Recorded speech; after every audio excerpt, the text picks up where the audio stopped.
ating tatalakayin dito sa Hoy, Bawal Yan. Pilipino, dito lang sa DZRH, Master Entertainment and Lifestyle. Ito ang MBC TV Network News.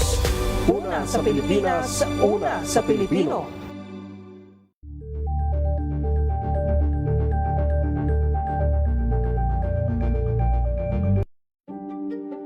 Buklatin ang mga pahina.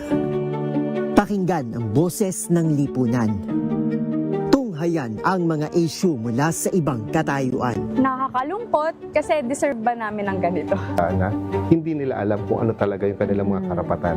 Yung gobyerno, tinulungan nila yung kanilang magsasaka. Pinapatahimik tayong lahat using various laws. Through education, kayang-kaya nating baguhin yung ganitong klaseng pag-iisip. Isang kwento, iba't ibang anggulo. Dito, sa Point of View.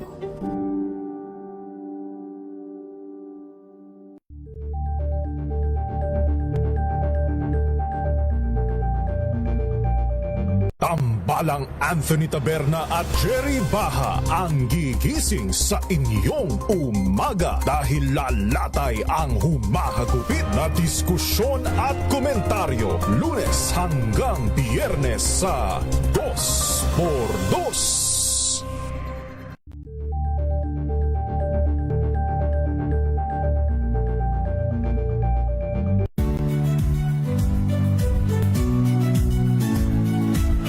Magandang araw mga kaibigan.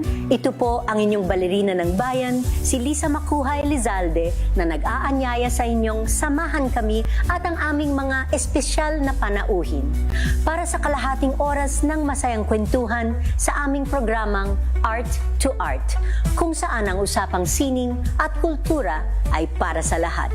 Huwag kaliligtaan, tuwing linggo, alas 3:30 ng hapon, dito lamang sa DZRH Radio, DZRH TV, at via online streaming. Visayas at Mindanao at maging sa ibang bansa. Luzon, Visayas, Mindanao, una sa Pilipinas. Una sa Pilipino. Advokasiyang maliit, basta't malinit. Maraming salamat. Muling sumasa inyo ang ating palatuntunan special on Saturday. Salamat po sa inyong pagsama sa amin dito sa Executive Session. Mabuhay. Isang oras na talakayan ng mga usaping may kinalaman sa ating akto. Idulog nyo na yan dito sa Hoy, Bawal Yan. Ang latest happenings at trending sa mundo ng entertainment and lifestyle, our favorite stars. Mga kwentong maghahatid ng inspirasyon at aral sa mundo ng Curious ka ba sa maraming bagay? Kami na ang bahala dyan. Aalamin, tutuklasin at bibigyang linaw namin ang mga katanungang bumabagabag sa inyong isipan. Sa programa kung saan ang bawat sagot ay galing lamang sa mga eksperto. Ang Expert's Opinion, tuwing linggo alas 3 ng hapon, dito lang sa DZRH TV.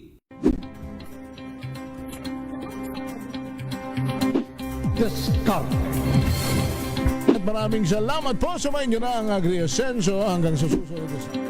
Alas 4 na po ang inyong paboritong programa ang DZRH Boom Balita ngayong araw ng Sabado.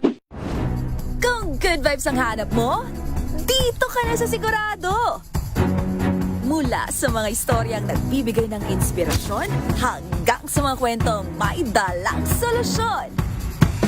Mga balitang pampagaan ang pakiramdam at pampaganda ng araw. Hindi lang basta good news, kundi the better news. Mula Lunes hanggang Biyernes, 1:00 ng tanghali sa DZRH TV. Magandang gabi sa lahat ng mga nanonood at nakikinig sa atin. Thank God it's Good evening, Metro at Mega Manila. Magandang gabi Pilipinas, Metro and Mega Manila. Extension sa DZRH at RH-TV. Samahan Sa pool, Sabado. Gabi ng misteryo ngayon pong Sabado, ano po? Sa pagbabalik tanaw sa 87 taong legasiya ng DZRH, napagtagumpayan na ng kauna-unahang himpilan ng radyo sa Pilipinas ang iba't ibang pagsubok, kabilang na ang bangungot noong panahon ng ikalawang digmaang pandaigdig. Impormasyong naihatid ng himpilang KZRH ang siyang naging kaagapay ng mga Pilipino at nakasama hanggang sa nakamit ang kalayaan. At nang muling mapas sa kamay ng mga Pilipino ang kasarinlan, nagbukas din ang panibagong bagong yugto para sa himpilan. Mula sa KZRH na kalaunay naging DZRH, ang mga balita at impormasyon ang nagsilbing gabay ng mga Pilipino. Naging hudyat ito ng panibagong simula at patuloy na paglago, kasabay ng pagsilang ng mga programang nag-iwan ng bakas sa kasaysayan at sa puso ng bawat Pilipino.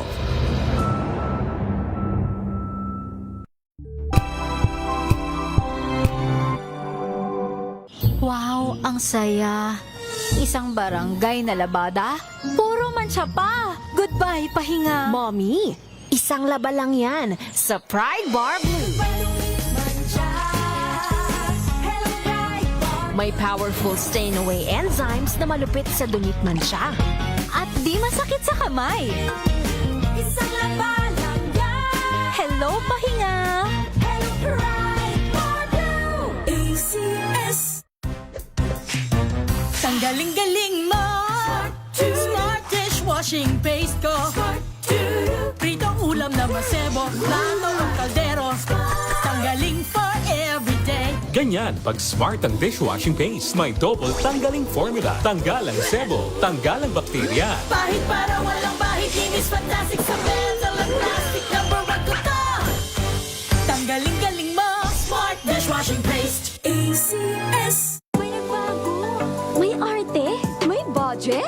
Akala nyo lang yon. So solid White Rose Papaya Wow White Rose White Rose Papaya Wow White Rose White Rose Papaya May glow up with White Rose Papaya. White Rose Papaya. May puti power times 2 kasi may papaya at niacinamide. May shea butter and tea tree oil pa. Kutis sulit ang glow up. Glow up with White Rose Papaya. White Rose Papaya. Kutis sulit ang glow up. ACS. Tinesting, sinuri, siniyasan. Ang resulta?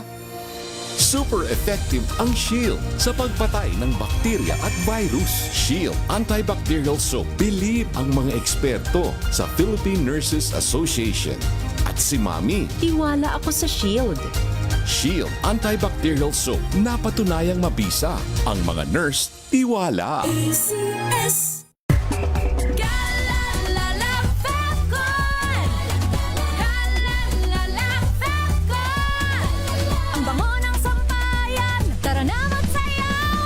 Fagton, amoy nakaka-joyful. Hello, I'm Enteng Perez. I live here in Vegas and I'm a concert promoter.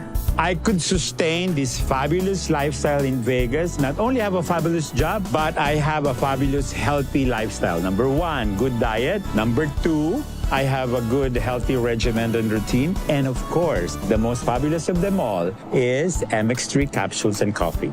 I love it. MX3, dito ako believe. Mahalagang paalala, ang MX3 capsule ay hindi gamot at hindi dapat gamitin panggamot sa anumang uri ng sakit.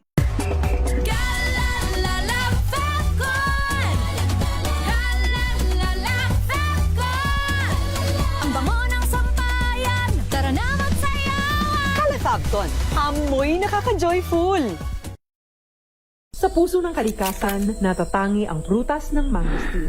Ito ay nagtataglay ng antioxidant compounds na alpha, beta at gamma mangosteen. Ang MX3 capsule ay isang food supplement na gawa sa natural na mangosteen. Ito ay tested and proven to help avoid knee joint pain discomfort para iwas-iwas sa sakit with long-term supplementation 2 capsules daily. MX3 capsule, tunay, natural at original. Mahalagang paalala, ang MX3 capsule ay hindi gamot at hindi dapat gamiting panggamot sa anumang uri ng sakit.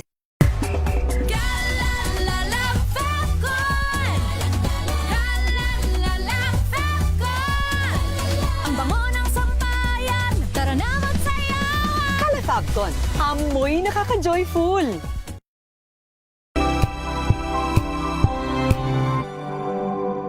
Hello, Washi! Laundry day na naman! Yay! Anong meron? Mancha ng chocolate, putik, may libag pa. Kaya natin yan! With Pride Washing Machine Detergent, may triple stain-away formula. Tanggal ang makapit, madikit, at malupit na dunit mancha. Kaya easy-easy ang labada. Mula noon hanggang ngayon. All you need is pride. All you need is pride. ACS. Sa lahat ng bagay, simula pa lang, siguraduhing max protection na. Kasi pag kulang ang proteksyon, baka madaling masira. Sa ngipin, dapat may max protection din. Max sa alaga ng Unique Toothpaste. With Max Protect Formula, helps stop cavities before they start, while keeping breath fresh. Try Unique Maximum Fluoride Protection. Para max alaga, max protektado. ACS.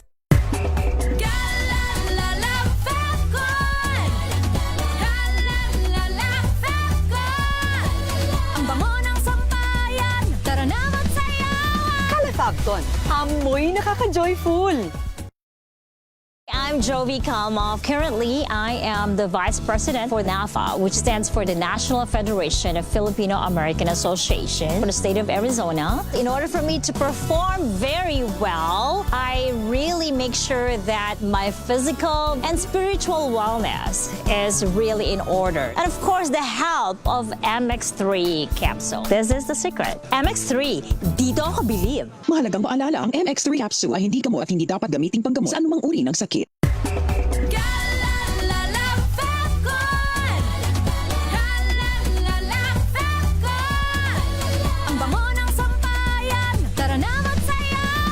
Kalafabton, amoy nakaka-joyful.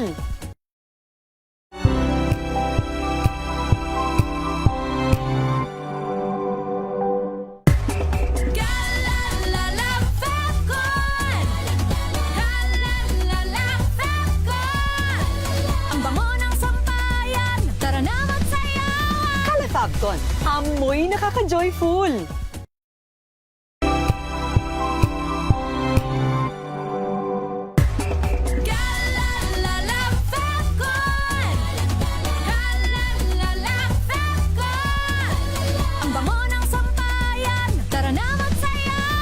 Kalafabton, amoy nakaka-joyful.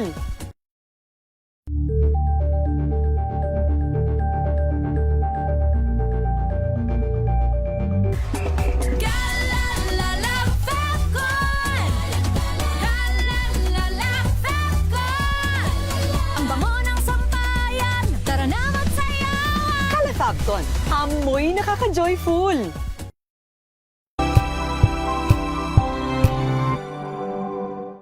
Maagang balitaan, maagang usapan sa mga issue at balita. Kasama si Kuya Angelo Palmones sa Magandang Umaga Pilipinas. Mula Lunes hanggang Biyernes.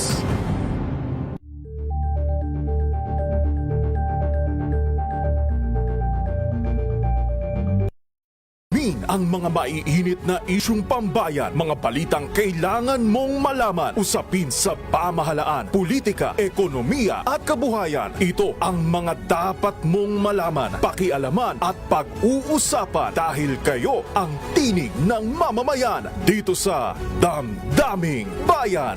Live sa DZRH Radio, DZRH TV at DZRH Digital. Kasama sinalakay Deo Macalma at Elaine Apit. Araw-araw, Lunes hanggang Biyernes. Damdaming Bayan.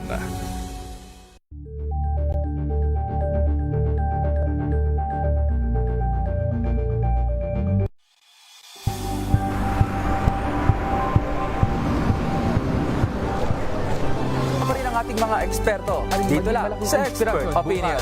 Ito ang The Better News. TNDS. Trending and isang kwento, iba't ibang anggulo. Dito sa Point. Bawat pananagutan at itatalakayin dito sa Hoy, Bawal Yan. Pilipino, dito lang sa Research happenings and trends, match sa mundo ng entertainment and lifestyle. Ito ang MBC TV Network News. Una sa Pilipinas, una sa Pilipino.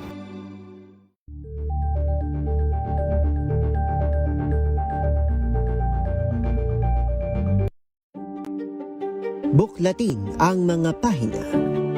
Pakinggan ang boses ng lipunan. Tunghayan ang mga issue mula sa ibang katayuan. Nakakalungkot kasi deserve ba namin ng ganito? Na hindi nila alam kung ano talaga yung kanilang mga karapatan. Yung gobyerno, tinulungan nila yung kanilang magsasaka. Pinapatahimik tayong lahat using various laws. Through education, kayang-kaya nating baguhin yung ganitong klaseng pag-iisip. Isang kwento, iba't ibang anggulo. Dito, sa Point of View.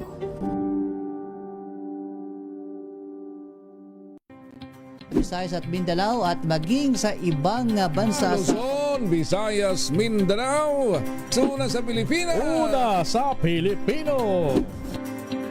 Walang advokasiyang maliit, basta't malimit. Maraming salamat. Muling sumasenyo ang ating palatuntunan special on Saturday. Salamat po sa inyong pagsama sa amin dito sa Executive Session. Mabuhay. Isang oras na talakayan ng mga hakbang pasulong mula sa paglalahad at pag-unawa ng mga problemang dulot ng korupsyon.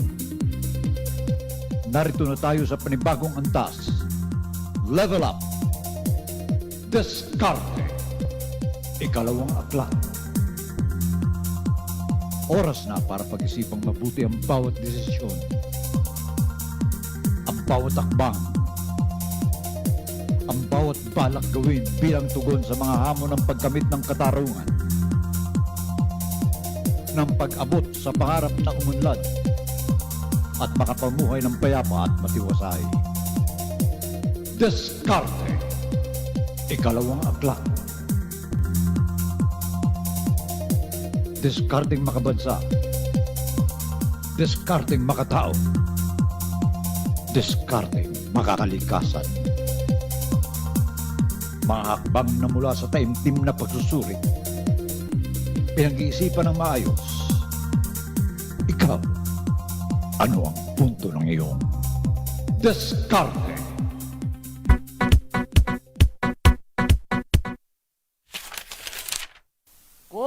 Kaya nga ba, ayoko na nagbabasa ng mga dyaryo eh. Wala na akong nakikita kundi balita tungkol sa mga bagyo, lindol, baha, o kaya balita tungkol sa mga krimen, o kaya pinakamalala sa lahat, balita tungkol sa mga politikong kung hindi man korap, ang hangal naman, ang gulo-gulo.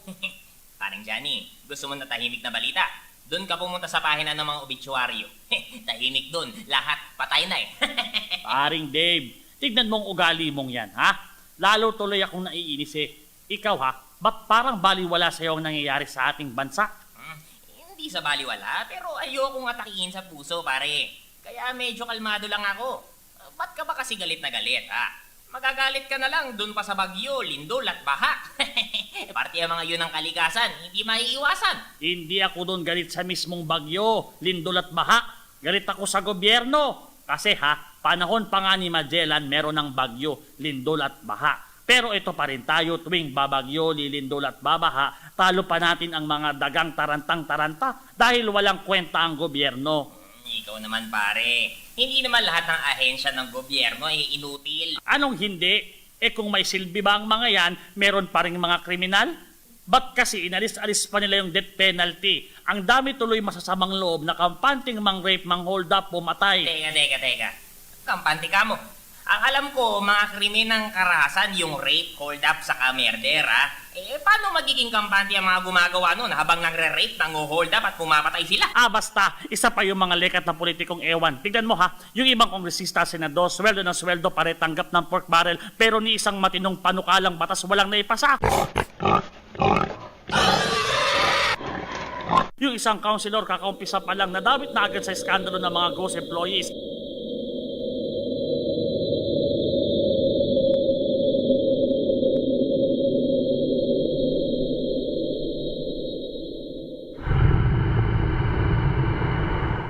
Yung isa, walang ginawa kundi magbunganga. Lahat ng tingin niyang pwede niyang kayanin, nilalait at inaaway niya.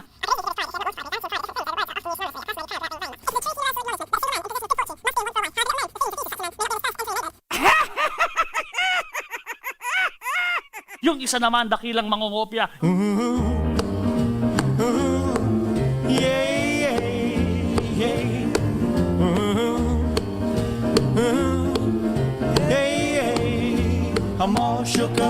Yung isa, akala mo kung sinong santong gigil na gigil sa mga gumagawa ng mga sex video at ina-upload sa YouTube. Pero wag ka, siya mismo, kahit may asawa, matagal lang babaero, gaya nung tatay ng babaerong halos 100 na yata, ang naging anak sa sandamakmak na babae.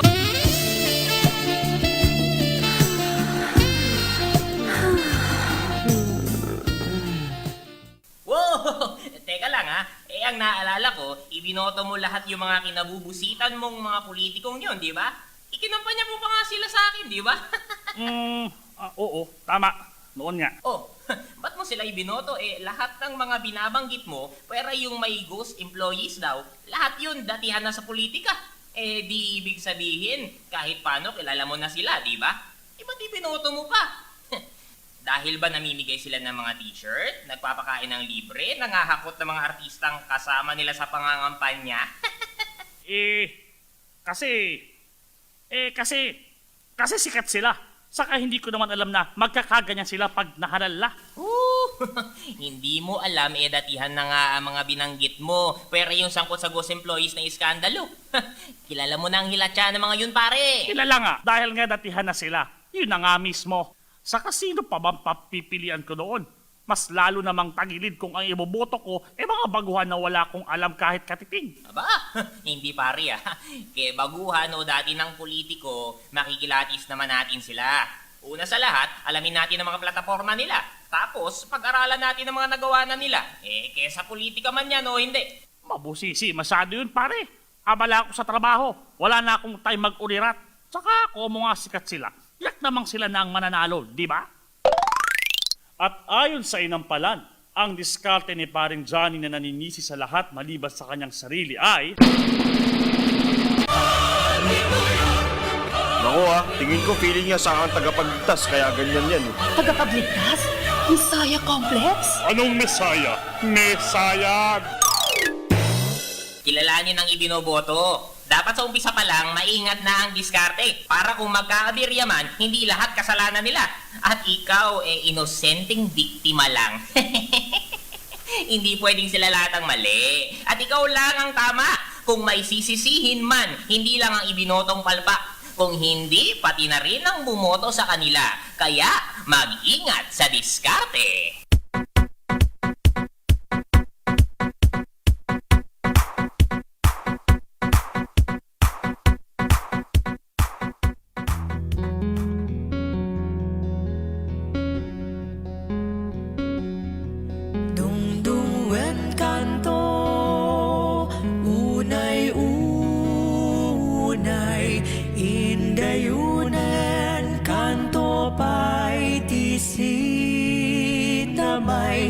Tultulutan kanto na lumanay pagamuanan in kanto malibay anay pusok anay nasa na utot launay itdem kanyak apan naranay nakasiyak ama idasay apaman nga ikanto makaturog iabong konto kintaday to'y paniyok tapno di nakakagatan tilamok ket maimas montot maturok anay pusok anay nasa na utot launay itdem kanyak apan naranay takasiyak amay dasay apaman nga ikanto makariing dagdagusen kanto nga sa puyuten nga ilili kas may nga ubing tananamen sa miit ni isem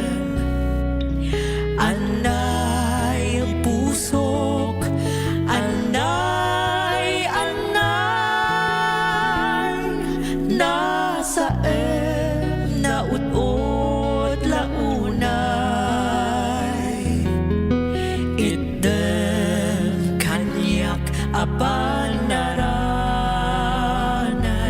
takasiya kamay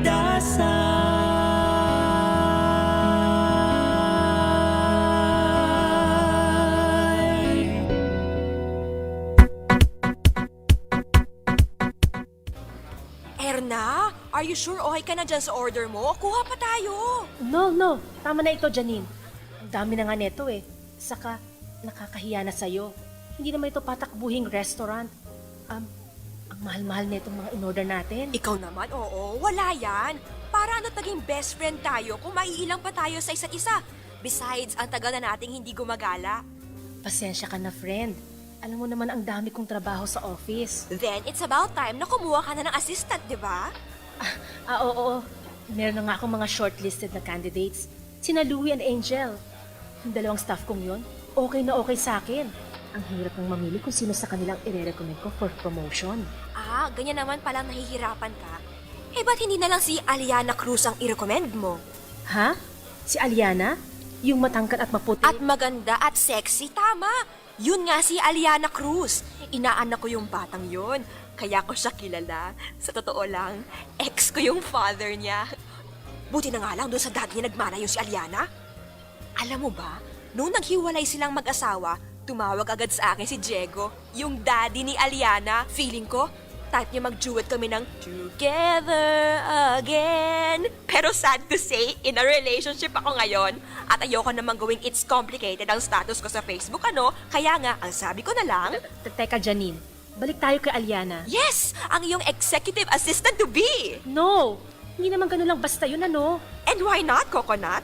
My goodness, Janine. Ang sama ng administrative record ni Aliana. Habitual latecomer na nga, wala pang self-initiative. Para siyang robot na kung hindi mo sususian, wala, hindi kikilos. So, Erna, my friend, I'm asking you as a favor, no? Nang malaman ko nga na ikaw ang boss niya, tuwang-tuwa ako eh. Tuwang-tuwa ka dahil... Dahil naipangako ko na nga sa daddy niya na gagawan ko ng paraan ang promotion ni Aliana. At alam kong tutulungan mo kung mangyari yon, di ba? Janine, hindi ka ba nakikinig kanina? Meron akong candidates na mas deserving. Ninang ba nila ang best friend mo? Hindi. Pero si Aliana, ninang niya ako. At dahil best friend, para ka na rin niyang ninang, di ba? Janine, no. No? Tinatanggihan mo ako? Ako na ang best friend mo humihingi ng favor sa'yo? Janine, yes. Dahil mali ang gusto mong mangyari, okay? Dahil influence peddling yan. Dahil corruption yan. At ako, hindi mo ako mapapapayag kahit kailan na maging corrupt. Kahit mag-away pa tayo? Kahit magalit ako? Mapapahiya ako kay Diego, Erna. Diskartehan mo na lang yung ipinapaki ko. Sige na. Friend, huwag mo namang ibaba ang sarili mo. You can do better, Janine. Huwag ganyan. At ayon sa inampalan, ang diskarteng maprinsipyo ni Erna na naninindigan laban sa pagsulsol ng kaibigan ay... Bongga!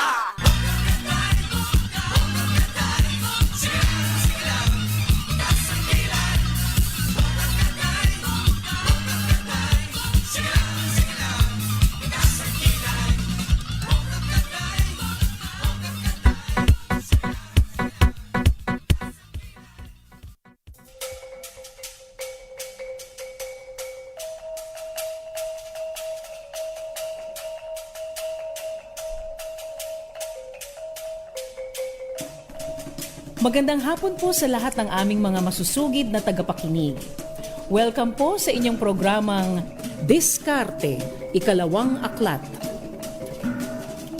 Ngayong hapon, handog ng Sentrong Pangkultura ng Pilipinas at ng Manila Broadcasting Company ang isang espesyal na pagtatanghal. Dito po sa Diskarte, Ikalawang Aklat, hatid namin sa inyo ang mga kwentong sumasalamin sa mukha ng bawat Pilipino. Mga kwentong binuo ng ating sining at kultura. Mga kwentong maghahatid ng inspirasyon at malasakit. Kwento mo ito. Diskarte natin ito. Diskarte, Ikalawang Aklat.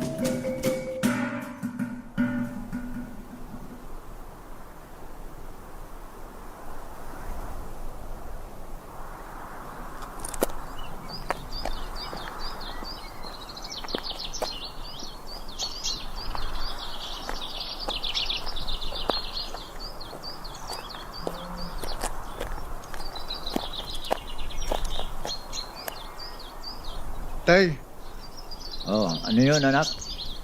show yung sinasabi ko sa inyo. Yung engineer na tutulong sa atin. Si Engineer Torrecampo. Engineer, tatay ko. Naomi na lang po, Gaspar, engineer. Hayaan mo na akong tawagin kang engineer para naman maipadama ko ang paggalang ko. Kayo ho, nasa sa inyo ho yun. Si tatay pwedeng Farmer Gaspar. Di ba, tay? Para may titulo ka rin. May ba ako, engineer, no? Bakit parang familiar ka sa akin? Namumukhaan kita eh. Hindi ko lang matandaan kung saan tayo nagkita o nagkakilala. Show yung muntik ng pag-initan ni Kapitan, tay. Dahil dun sa Buaya Creek Environmental Project. Ay, oo nga, ano. Ako, ma'am. Malaking karangalan na makilala ka ng personal. Dahil ang laki rin naman ng naging papel mo sa pagkakaalis sa pwesto nung buktot namin kapitan de barangay na yun. Kayo yung nurse. Sinuportahan niyo yung reklamo namin labang si kapitan at nagbigay pa kayo ng karagdagang ebidensya. Oh, salamat ho at natutuwa kayo sa nangyari. Malaking bagay din ho sa amin na nakatulong kami. Oo. Pero ngayon ba'y may problema ulit? Napadalaw ka kasi ulit eh. Engineer, masanay na kayo kay tatay, ha? Diretso magsalita lagi yan eh. Oo nga. Ayaw kasi yan ang paligoy-ligoy. Totoo yan. Okay lang, David. Mas mabuti nga yun at nang hindi tayo magsasayang ng oras. Mang Gaspar, andito ho ako ulit sa lugar nyo dahil sa gagawing environmental impact assessment. Kaugnay po yan nung shopping mall na binabalak ipatayo dito sa lupaing sinasaka ninyo. Ano yun? Pakiulit mo nga.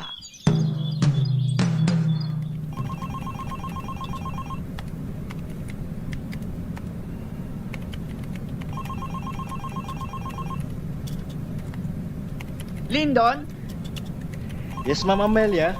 status report ng shopping mall project natin. Same pa rin ho, madam. No progress. At bakit? Madam, itanong natin sa magsasaka, madam. Oh, Jasper. Napaaga yata pasyal mo dito sa office ko. Kasi naman, ma'am, di ba may usapan tayong next month ko na uumpisa ng pag-i-interior decoration ng main lobby ng shopping mall na itatayo niyo sa province na ito? Eh, kaso, dumaan ako kanina dun sa site at wala ni anino ng mall. Puro bukid at kalabawang nakita ko. Ay, hindi pala. Meron ding mga yagit-yagit type na bahay sa bandang dulo ng site. Eyesore! Ang sakit sa mata, I swear!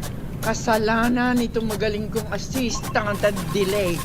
Lyndon? Totoo? Eh, bakit naman? Eh kasi nga, tumututo lang ilang magsasaka na doon magsaka sa site.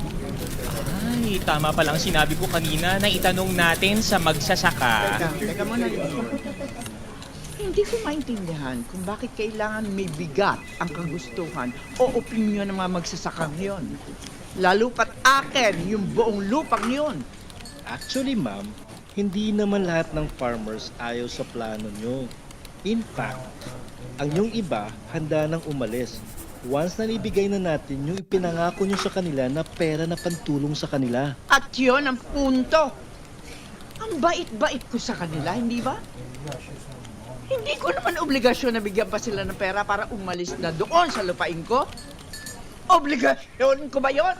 Madam, excuse me ha. Makasingit lang ng konti sa pagtatalo nyo nitong dakilang assistant nyo. Sa totoo, wala ako gaanong alam tungkol sa land reform, pero sa laki ng lupain nyong yun, madam. My goodness, Jasper! Na land reform na lupain kong yon. Noon pa. Pero anong ginawa ng mga beneficiary ng magsasaka? Isinanla sa akin yung kaparting napa sa kanila. Hanggang inabot na ng taon. Hindi na nga nila natubos. Kaya naging akin na uli. Legal ho ba yan, ma'am? Di ho ba? Hindi naman. Hindi nga Lyndon. Pero ang kaso yung farmers ang mapilit. Dahil wala daw sila makuha ang support services. Ay, ang saya. Support services daw. Alam ng mga magsasaka kung ano yun? Oo naman, Jasper. Hindi naman common magsasaka sila. Ibig sabihin, wala na silang alam bukod sa pag-aararo ng lupa. Bababahan ako, Lindon. Hindi ko yata gusto yung tono mo. Empleyado kita. Eh bakit parang doon ka kumakampi sa mga bungkal putik na yon?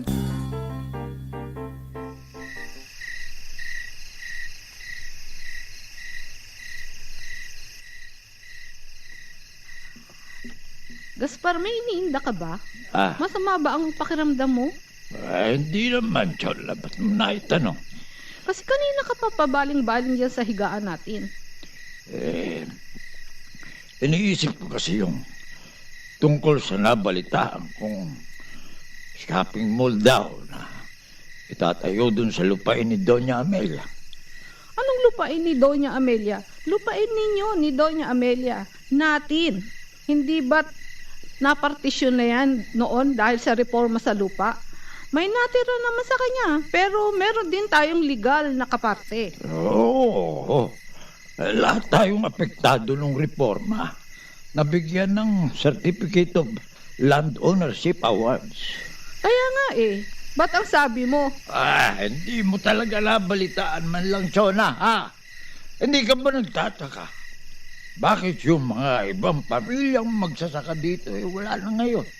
Gaspar, may narinig nga ako noon, pero akala ko chismis lang. Totoo? Totoo bang isinangla nila yung kanilang mga sertifikasyon? Ay, nako. Buti sana kung isinangla lang. Kahit mabawal din yun eh. Kahit paano. May pag-asa pang matubos o mabawi. Pero hindi. Karamihan sa kanila. Ipinagbili na yung kaparte. Yung nakaparte nila. Ay nako, mabuti hindi mo naisipang gawin yon. Anong hindi? Anong hindi? Siyempre, natukso din ako dun sa pera. Pero kasi, iniisip ko na yung anak natin. Nakatapos naman ang agrikultura si David eh. Hindi ba? Akala ko kasi, tutulungan niya ako na pagyamanin yung nakuha nating kaparte oras na makatapos na siya. Bakit Gaspar? Ayaw ba niyang tulungan ka? Hindi naman siguro sa ganun. Ang inaayawan niya yung pagsasaka. Gusto nga niyang tumulong pero ayaw niyang magbungkal ng lupa o mismo magtanim. Eh ano bang gustong gawin niyang anak natin? Paano siya tutulong sa'yo?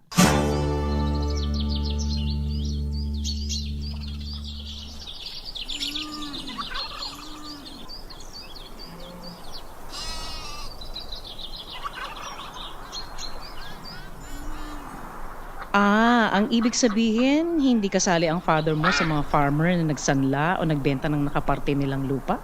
Ganun na nga, engineer. 7 sila magsasaka.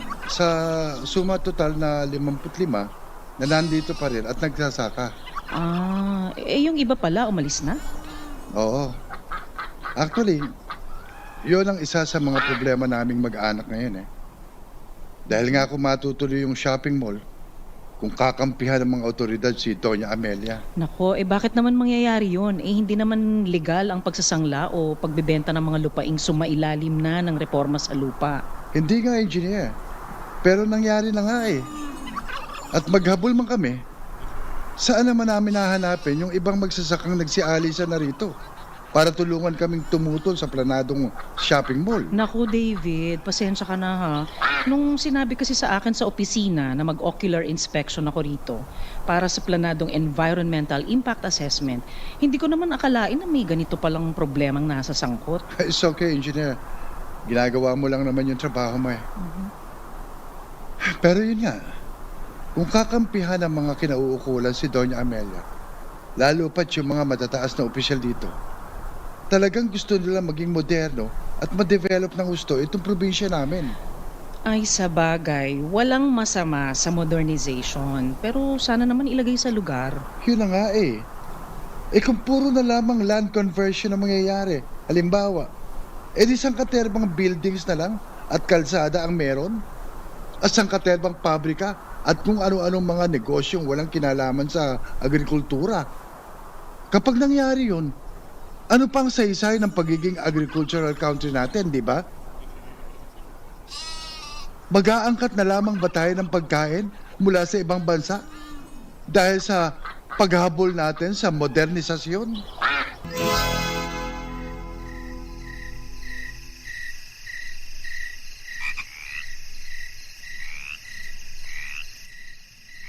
Tsona, David, papalamig muna ako din sa labas, ha?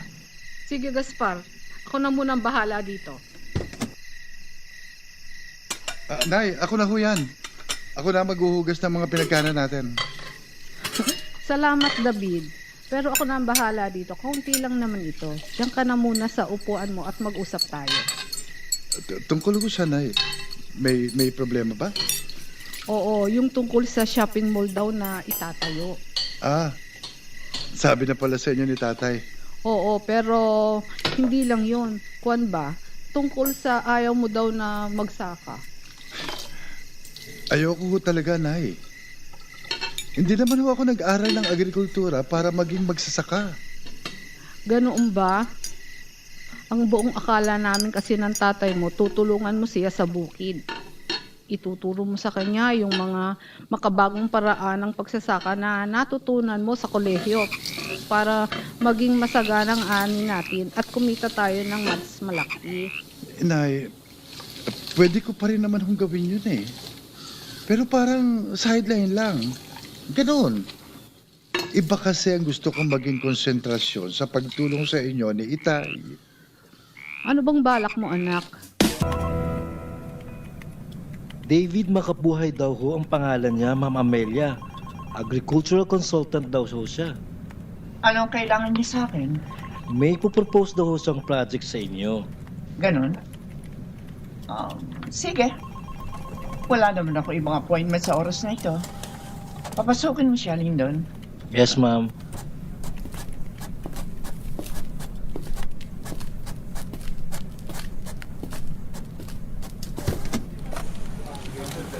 Mr. Makabuhay, sir. Tuloy na daw ho kayo. Kakausapin kayo ni ma'am. Salamat.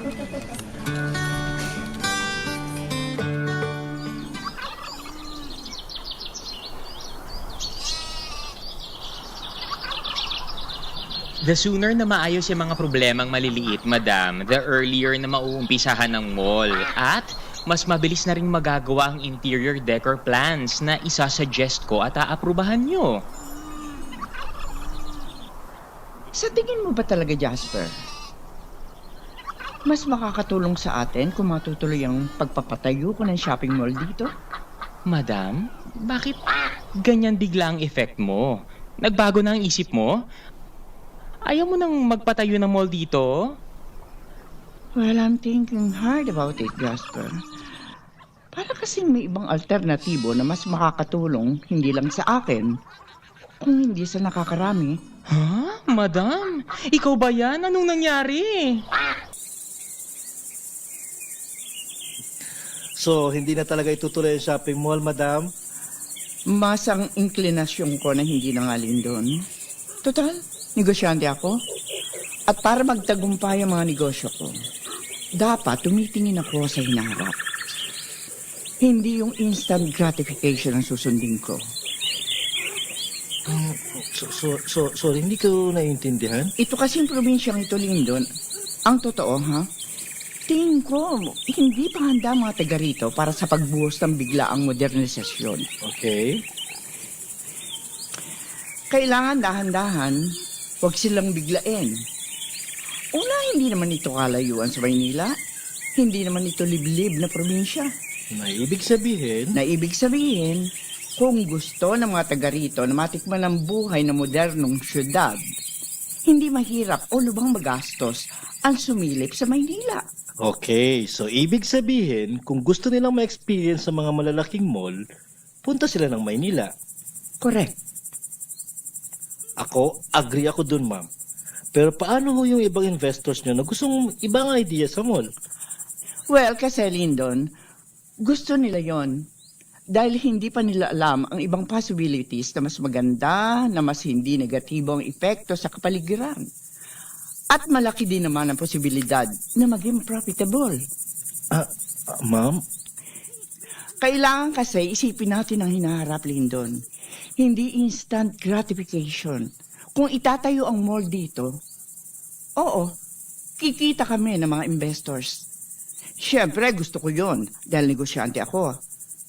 Kaya lang, ano magiging impact ng isang mall at ng mga kaalyadong negosyo nito sa kapaligiran dito? Sa kultura at lipunan? Sa buhay ng mga darating pang henerasyon? Papaano ang mga apo ko? Ma'am Amelia? Ikaw ba talaga yan?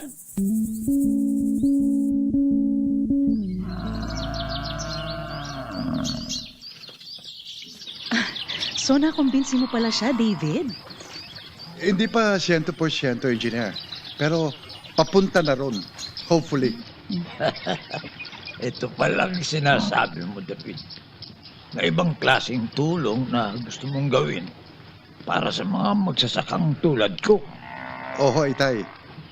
Kasi kayo ang isa sa mga sektor na kailangan ng representasyon na mga magpapaliwanag ng mga katwiran nyo sa mga nakakabanggaan nyo ng opinyon at kagustuhan. Importante ho kasi ang komunikasyon. Naks naman, nakita mo na, Gaspar. Sabi ko sa'yo, hindi tayo bibiguin nitong anak natin. Wala naman ako sinabing gano'n ang gagawin ni David. Di ba? Naku, ay ano bang sinabi mo kay Ma'am Amelia, David? Una, nagpakilala ko. Sabi ko, anak ako ng isa sa mga magsasaka na hindi isinangla o ipinagbili uli sa kanya ang lupang nakuha nila mula sa land reform.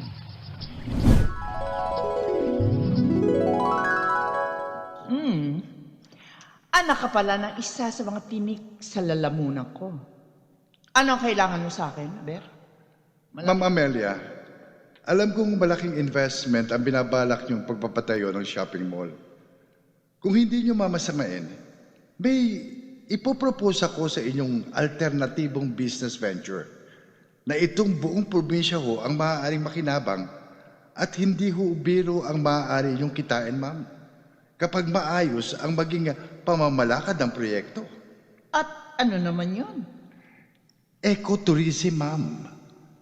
Makikipagtulungan ho tayo mga nasa private sector sa pamahalaan, sa taong bayan, sa industriya.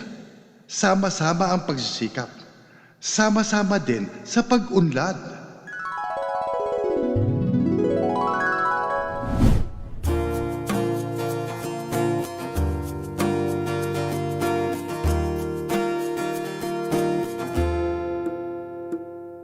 Kaibigan, sumama ka na at tayo'y maglakbay sa bansang puno ng kulay.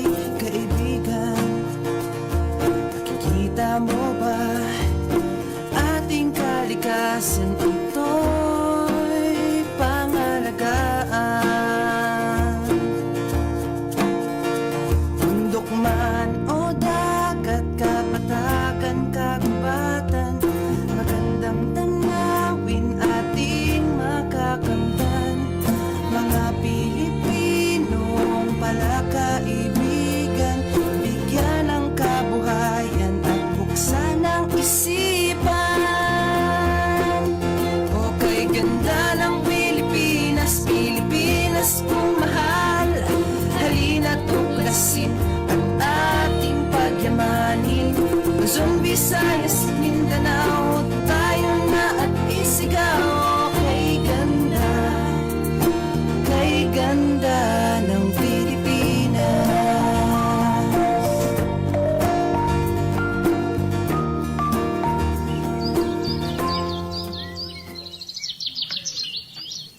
Ipinaliwanag ko kay Ma'am Amelia kung paano sa ibang mga bansa katulad ng Costa Rica, Norway at Kenya ay malaki ang nagagawa ng ecotourism para umunlad silang lalo. Anak, ano ba nga yung ecotourism? Ang mga turista o inay, kaya galing sa ibang bansa o dito mismo sa Pilipinas, Natutuwa ako kapag maganda ang napapasyanan nilang mga lugar. Hindi marumi, hindi mausok, hindi gaanong matao.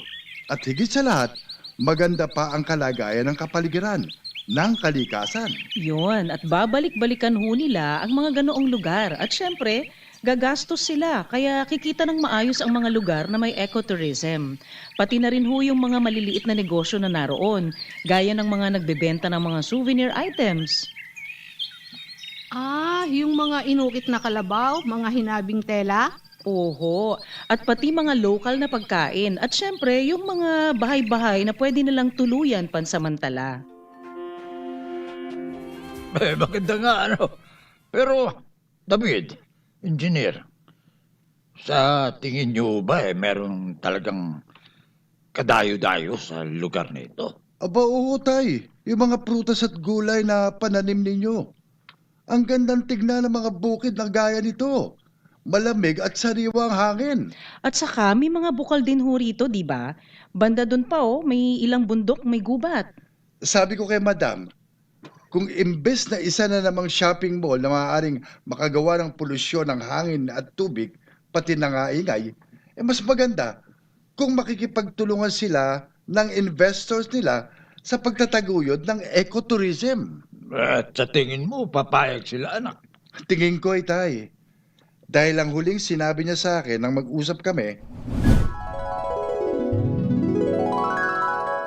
Salamat sa pagpapaliwanag mo ng proposal nyo, David.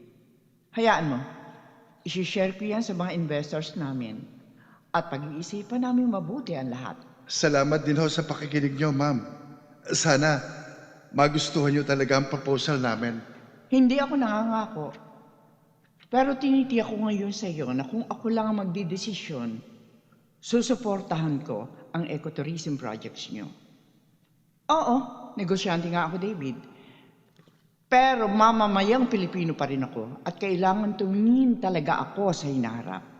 Kailangan may konsensya ako na babalanse ng kagustuhan kong kumita. Tama ho. Dahil pag walang konsensya, wala rin ako maiaambag na mabuti para sa hinaharap. Ayaw din niyang maging isa sa mga tagasira ng kapaligiran. Kung may iba naman daw magagawang mas mabuting paraan para kumita. Iba talaga kapag may konsensya, ano?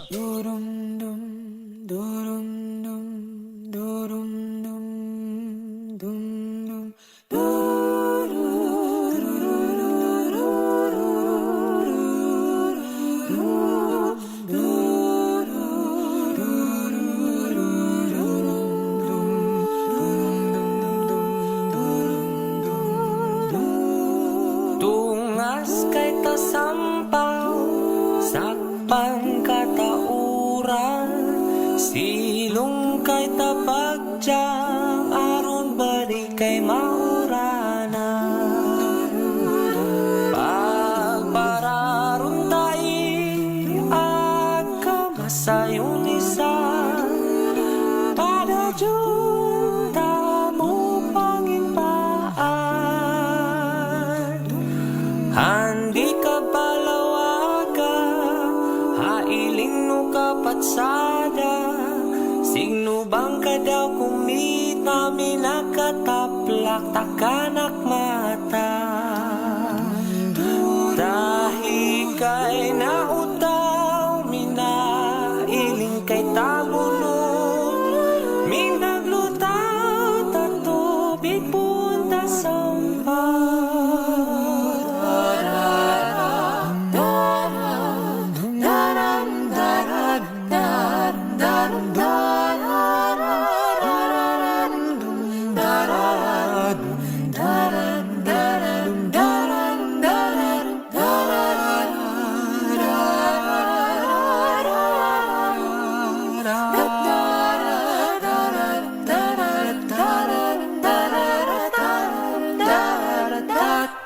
Handi tay mo lawaka, nailing ta kapatsada, nagsubong ka daw kumita, na nataklap na kanak mata. Haikit na uta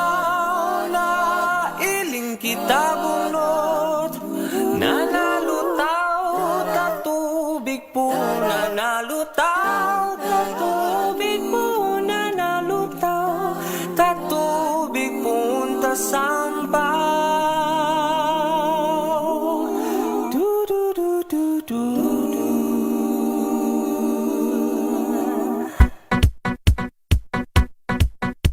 Number 25, number 25, show 3. Nge, Tay, number 25 pa lang, number 249 ho tayo. Uwi na lang ho tayo, Itay. Balik na lang ho tayo bukas ng madaling araw para... Ano? Anong balik-balik ang pinagsasabi mo ha, Tengay? Andito na tayo, aalis pa tayo. Pero ang dami-dami hong tao, nakakahilo yung init. Saka sa dami ng tao, di ko na matansya ang amoy. Halo-halong amoy pawis, amoy pabango, amoy asim. Huwag kang masadong reklamadora. Halika. Itay, ba't niyo ako inihila? Saan ba tayo pupunta? Shhh! Kita mo yun. Yung babae nakapulang blouse doon sa gitna ng pilang yun. Mukhang tatanga-tanga yung babae yun eh. Singit tayo doon. Huh? Singit? Hindi tayo singit. Ano ka ba? Sisingit tayo. Tayo, wag ho. Baka may magalit sa atin.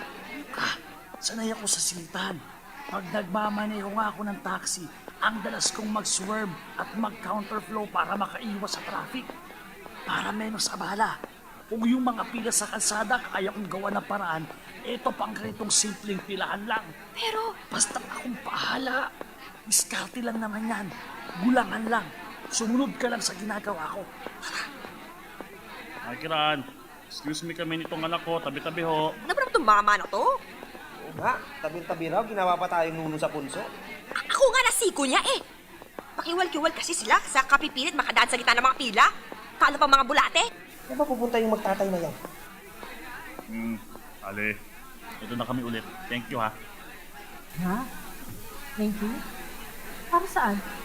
Sino ba kayo? Ano naman? Di ba kami itong anak ko? Kaya na pa kami nakapila dito. Anong... Oo. Di ba sabi ko sandali lang kami kasi gutom na kami, di ba? Pinakit ko pa nga itong pwesto namin. Pinabantayan ko, sabi ko, babalik kami, makakain. Ha? Wala akong... Itay! Pasensya na kayo. Nakatagal lang kami, Ale.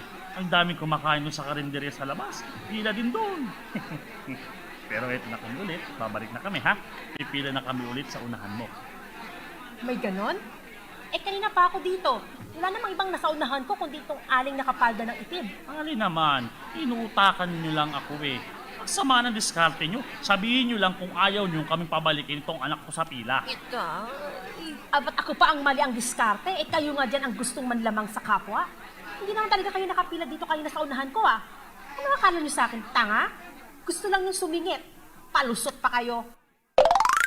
At ayon sa inampalan, ang diskarte ni Tatang na pasingit-singit, bahala na kung anong mangyari, at pagpapalusot pa rin kahit buko na ay... Tatang! Ba't ganyan? Alam niyo naman bawal man lamang. Bawal mag-overtake. Wait for your turn, Tatang. Para naman kayong walang pinagkatandaan eh. Kalabaw lang daw kasi ang tumatanda.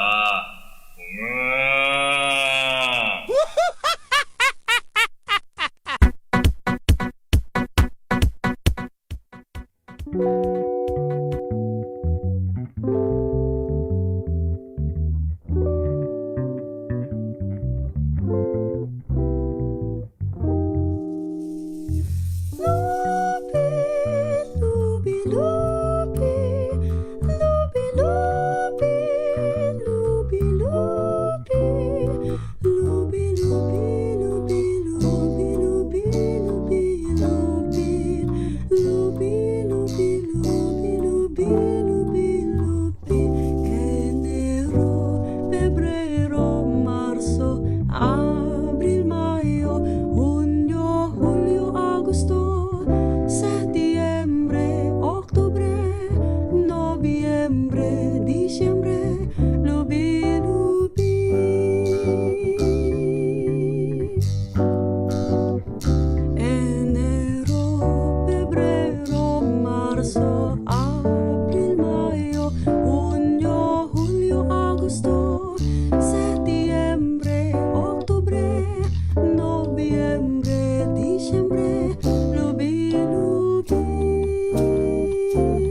Tayo ay magmalasakit sa ating lipunan.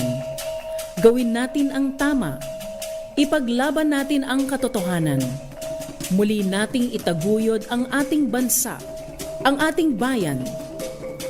Sa ngalan ng bumubuo ng programang Diskarte, Ikalawang Aklat, ako po si Minda Kasagan. Ang inyo pong napakinggan ay pawang katang-isip lamang. Ang mga nabanggit na pangalan, lugar, sitwasyon at pangyayari ay hindi hango sa tunay na buhay. Kung mayroon mang pagkakahawig sa pangalan ng tao, lugar, sitwasyon at pangyayari, ito ay hindi sinadya at nagkataon lamang. Nais po naming pasalamatan ang lahat ng mga lumikha ng awiting inyong napakinggan na naging bahagi ng aming pagtatanghal ngayong hapon. Inyong napakinggan ang mga makabuluhan at napapanahong eksenang tampo sa natatanging produksyong pangradyo ng Sentrong Pangkultura ng Pilipinas. Diskarte, Ikalawang Aklat. Executive Producer, Eva Marie G. Salvador. Associate Producer, Ian Wong. Public Affairs Producer, Flor Abanto. Logistics, Don Baniquez. Hanggang sa susunod na Sabado, alas 2 hanggang alas 3 na hapon. Maraming salamat sa inyong patuloy na pakikinig dito sa inyong paboritong himpilang DZRH. Diskarte, Ikalawang Aklat.